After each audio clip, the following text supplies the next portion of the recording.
Right, welcome to this video. I'm just going to run through the process of doing binary addition. We've obviously learned how to represent binary numbers and convert them into decimals and convert decimal numbers to binary. We've also looked at hexadecimal. So it's important that you're basically happy that you're familiar with binary numbers before we carry on.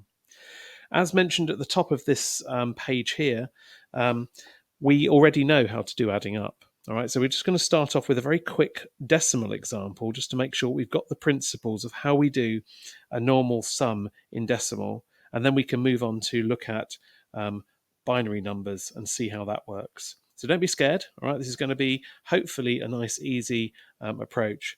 Now, our approach for doing decimal addition is to take each number in the first row.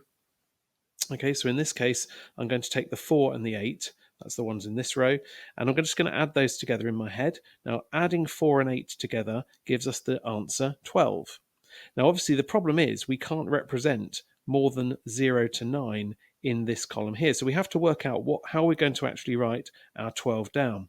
So the way we do it is that we carry the 10 part of the 12 or the 1 into the next column, and we put the 2 in the units column. So we effectively write our 12 down slightly wonky like this, carrying the 1.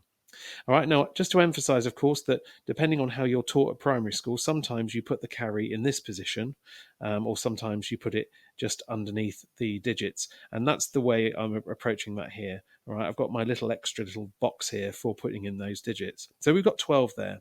And that then means we now have 3 numbers to add together to generate the answer in the next column.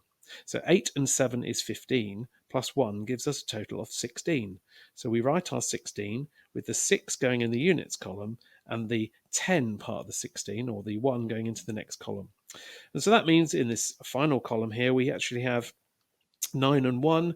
That gives us a total of 10. And again, we can write our 10 in with a carry. And the next column, nothing in there apart from the carry that we did. So our final answer, therefore, is 1062, which hopefully is the right answer to 984 plus 78.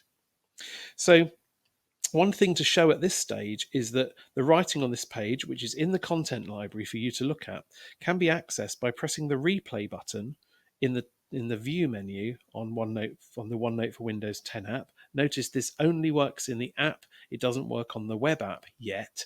That may come in the future. You can then highlight the example with the mouse. Okay, just drag across, and it will then start to play the order of the writing that I've just done.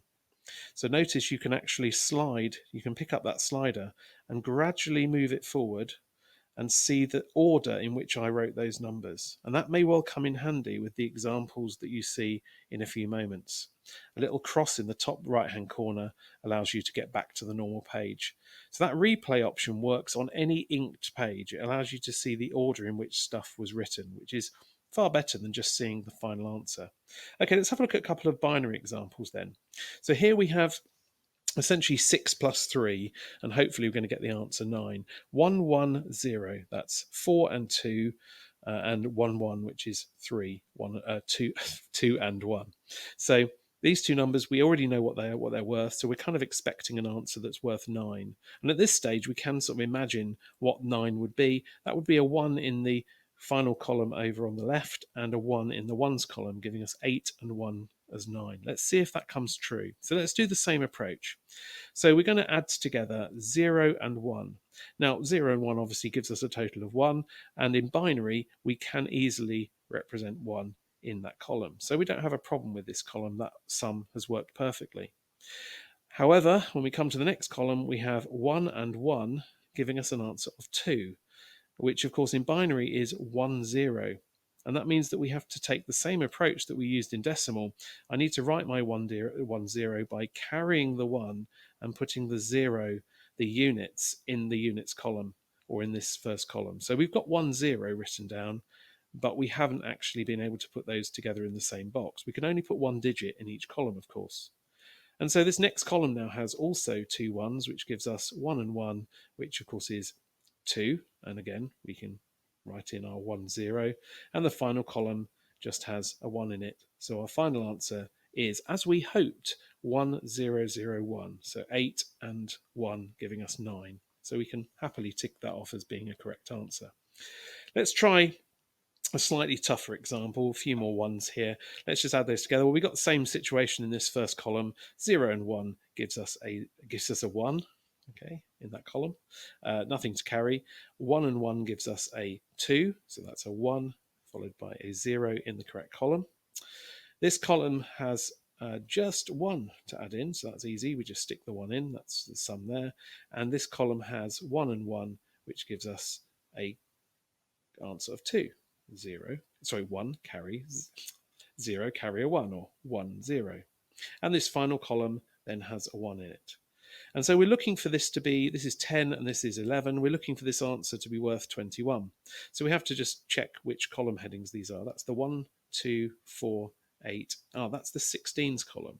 So if we have 16, okay, we have a 4, that takes us to 20, plus the 1, that gives us a total of 21.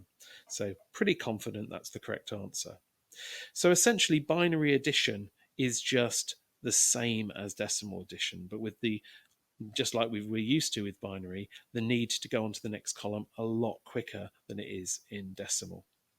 So on the OneNote, you have a little workbook to work through. Okay, you've got a few examples which you need to just work through and generate the answers to. Read through the questions nice and carefully and take the same approach. And remember, you can come back to this page in the content library, hit replay, and just drag your mouse across the example, and you'll be able to see the order in which those were added together. Check that you're happy with these examples before you carry on too far. Okay, so work really hard on the workbook, and I'll follow that up tomorrow.